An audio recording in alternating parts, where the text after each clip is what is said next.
So in 2021, the UAE changed the laws on egg freezing. Prior to 2021, if you're a single female, you couldn't freeze your eggs. There were certain cases with married couples, with health reasons, that it could be done, but if you're a single woman, it wasn't possible. Right. Now it is possible to freeze your eggs, and it could be because of health reasons. If you're in the case where you need chemotherapy has a detrimental impact on fertility, so it's recommended that you have your eggs frozen beforehand, but also for social reasons you have that opportunity as well.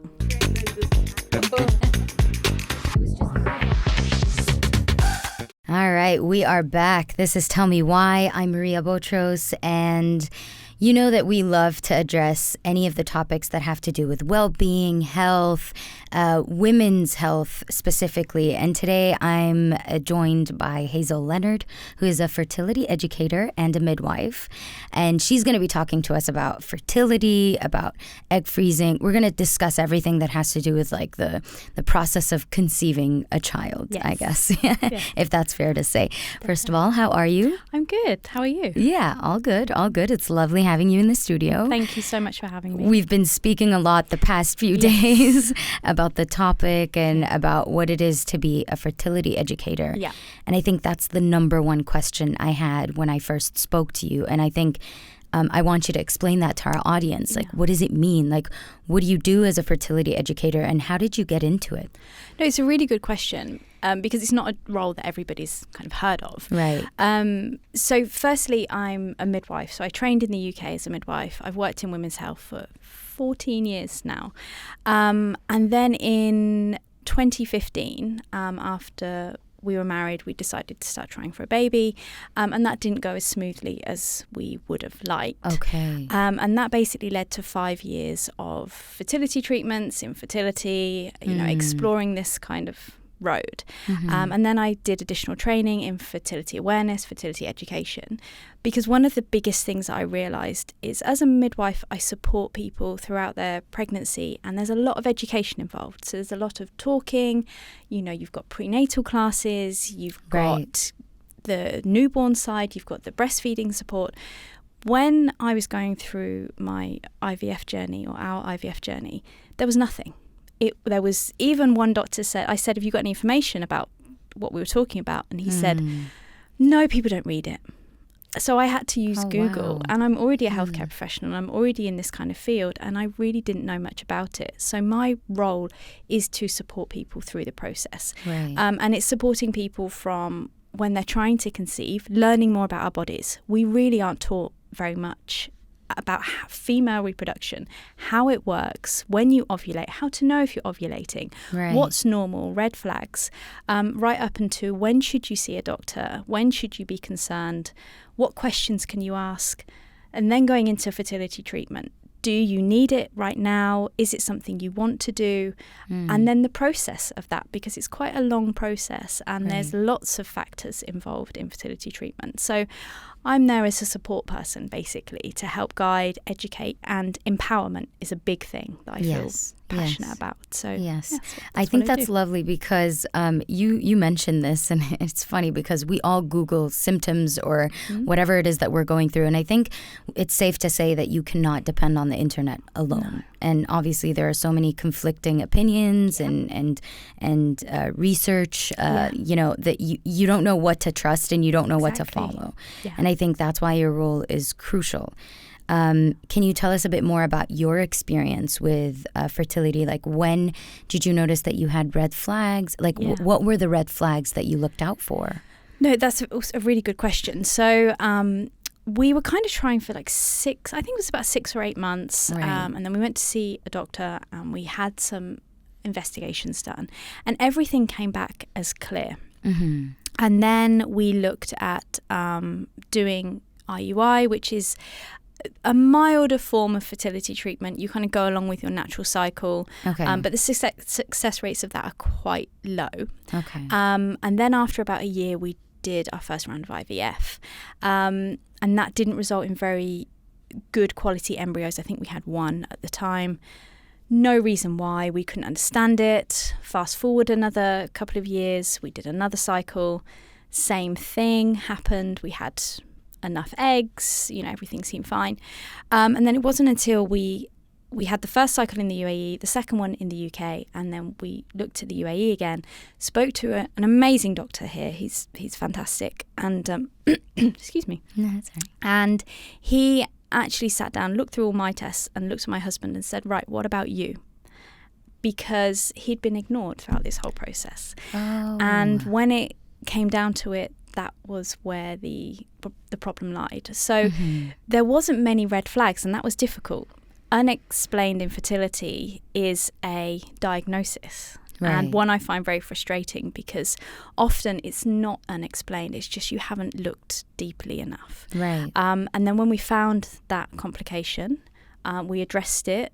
We fixed it as much as we could, and the last round of IVF resulted in 3 good quality embryos, and the first one is our 3-year-old and the second one is our 6-month-old. So amazing. It was, it all worked out okay in the end. Congratulations. I just want to say that. And to be honest, what you just mentioned is like the core of most of like I don't want to say it's a misdiagnosis, but it's, in a way it is. People tend to ignore the male factor and focus on the woman when really it's a shared responsibility. And studies have proven more and more that it's I don't want to say 50-50. I don't know the numbers exactly. But it almost is. Yeah, when you're looking at fertility complications, subfertility and infertility, 40% is on women, 40% is on men, and then you have 20% that's a combination of the two. Right. And I see that's the thing. Like, I mean, I think, do you feel like more and more people are aware of that and they are addressing both now, or is it still an issue? Slowly. Okay. One of the biggest things that we've seen that's hit the headlines is that sperm counts have dropped by 50% since 1970. Wow. That's huge. That's a huge number. And that is kind of, raising eyebrows, and people are starting to look. But like you say, fertility, when you talk about it, it's still very much a woman's issue. Right. And you hear that who's the problem with, or she can't get pregnant, or the language is very female focused. So we really need to concentrate on both parties because it takes 2 people to make a baby.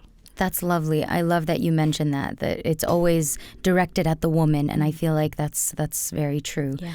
But why do you think that there is a lot of fertility issues? I remember we had Luciano on the show, and he was saying we use the word infertility loosely, and I feel like it shouldn't. It's like the last stage, of course. So we should always say fertility issues, and that's why I'm using it. Yeah, absolutely. But so why do you think that there's a rise? Is it like a mix of environmental factors, or is it our habits or lifestyle? Yeah, I think it's multifaceted as well. Okay. So we're looking at age. If we look at our generation versus our grandparents, for example, the norm was you get married 18, 19, 20, you have your first baby, you are cooking everything from scratch in the home, there's drinking, smoking, lifestyle factors are less. So you didn't used to see as many fertility issues because people were younger, they ate differently, they lived their lives differently. We're waiting now until we're older. We are, especially women, we're a lot more independent. We choose when we want to have a family rather than when it's expected of us. But unfortunately with that, as we get older, our egg quality does decline. Same with men. Men, after 35, women's egg quality can start to go down. After 45, men's sperm quality goes down. Right. So age plays a factor. Like I say, lifestyle, drinking, smoking, what we're eating, exposure to toxins and chemicals. There's a lot of research coming out about this now, which is, it's hard to get away from, but we can do things to help that. Right. So there's lots of changes in our lives now that are impacting our fertility. Okay. And what are some of the solutions? I mean, what can people do to slow down the infertility or the fertility issues, or to avoid them as much as possible? So I'm a big believer in fertility preparation. So when we're looking at generating new sperm, generating mature eggs, it takes about 72 days. So anything you do today is going to impact the egg you release in 3 months' time. Oh, okay. You can make positive changes to how you're eating.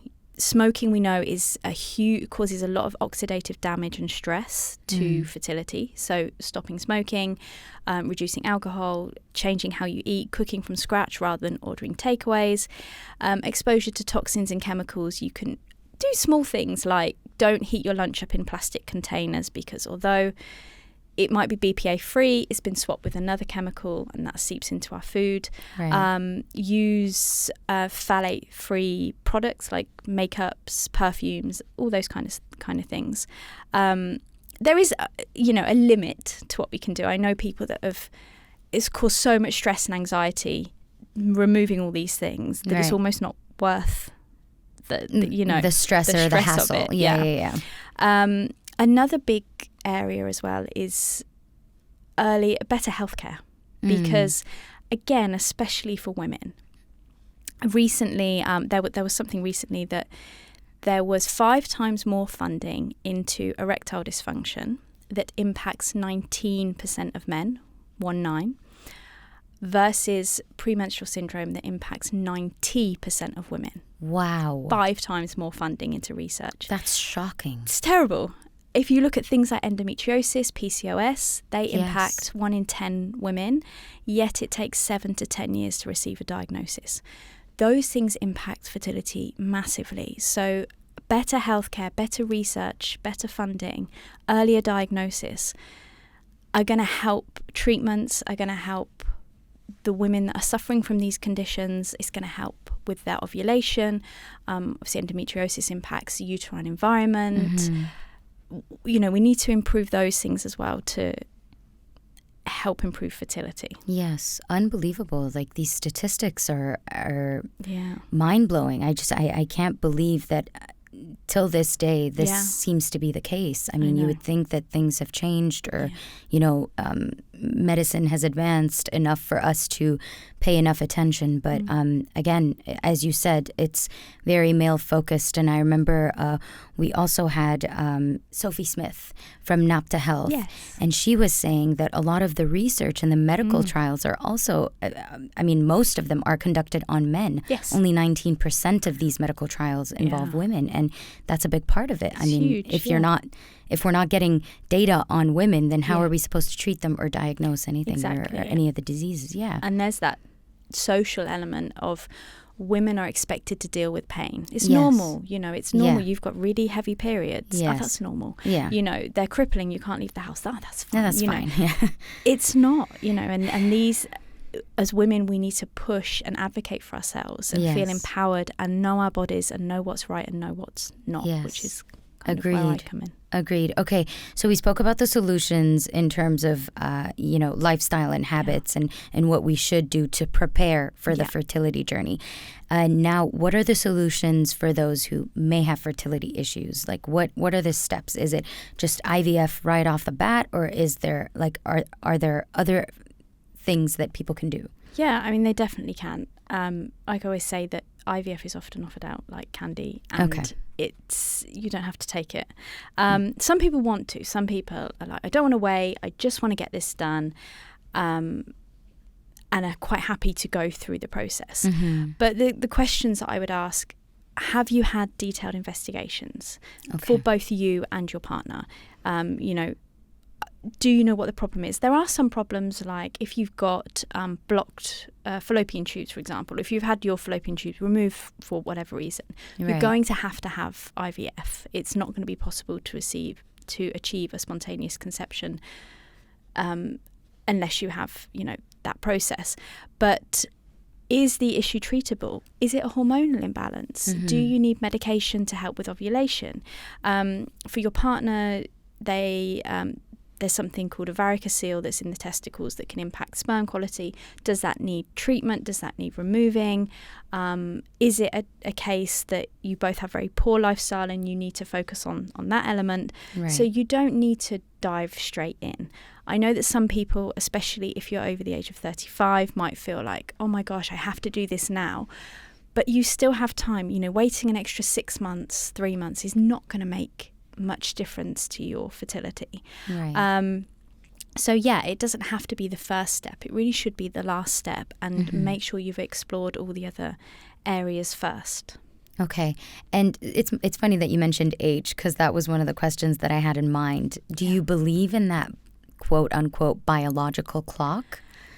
I do and I don't. Okay. I think there's a bit of scaremongering that happens, and I think especially with women, we're told that after the age of 35 you need to hurry up, you need to preserve your fertility, but the day you turn 36 your fertility doesn't dive off a cliff. Yeah, I know. You can there's millions of women out there that still achieve spontaneous pregnancies, and they're 38, 39, 40. Right. If we're looking at statistics and you're 30 years old, you have a 20% chance of conceiving each month, versus a 40-year-old has a 5% chance of conceiving each month. So that you do have a lesser chance, right, but it's not impossible. Right. So we do, recommend with egg freezing, you are better off freezing your eggs at 35 rather than 40, but it doesn't mean that you can never achieve a pregnancy once you get past the age of 35. Right. Yeah. I feel like that adds to the stress of conceiving, and it's sort of it contradicts the whole idea. I mean, if you're stressing about conceiving, then you're going to have a difficult time conceiving because of the stress levels, because of the increased cortisol levels in your body, and you're racing your biological clock, but at the same time you're adding more stress to your body. And the stressing's an interesting point as well, because we hear this a lot, and it's like a red rag to a bull for most people that are trying to conceive. Yes. When you're told to just relax, oh my God. They're like, if you just relax, it will happen. No, not always. It won't always. I was told to just relax so many times. Right. I could have done all the relaxing in the world. It wouldn't have made any difference because it wasn't stress. And I think if we're talking about chronic stress versus day-to-day stress, then there's a difference. But general stress that we have, people still get pregnant. They have very stressful jobs. They still conceive. Yeah. But the stress thing is always a bit of a touchy subject when you're in that space, because you like to say, you might have blocked tubes. It doesn't matter how stressed you are. Yeah, it has nothing to do with your stress. I could be meditating every single day and it still won't make a difference. Exactly. You're absolutely right. I agree. I think there's nothing that is like a definite, indicator when it comes to stress. And a lot of people fall back on it because it's just the easy one. Like it's an easy scapegoat. One. And it's a difficult one as well, because we know that chronic stress has very negative outcomes. Absolutely. People with chronic stress are more likely to have heart attacks or have raised cholesterol, have health complications. So we know that it plays a part. And actually, if let's say you were to have a car accident, heaven forbid, but that the stress of that can actually stop you from ovulating. Right. Because your body goes, nope, no, now's not the right time. Right. It's not a good environment. Right. But it would just stop you ovulating maybe that week, or, in the next week or 2 weeks when your stress, your cortisol comes down, you'll start ovulating again. But you might have like a delay period that month because you ovulated later because of a very stressful event. Exactly. And it's just a one-off. It's not like it's going to continue for the rest of the year kind of thing. Yes, of course. So you mentioned egg freezing. That is the buzzword right now. And I think a lot of people are talking about it as well because laws have changed recently in the UAE. Yeah. So I want you to help educate us, me and the audience, about the laws. Yeah. What have changed? Like what's the change that people need to know about, and how can you go about doing it? So, great question. So in 2021, the UAE changed the laws on egg freezing. Prior to 2021, if you're a single female, you couldn't freeze your eggs. There were certain cases with married couples, with health reasons, that it could be done. But if you're a single woman, it wasn't possible. Right. Now it is possible to freeze your eggs.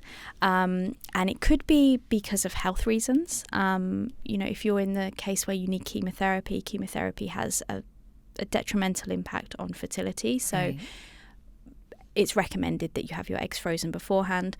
But also for social reasons, you have that opportunity as well. Right.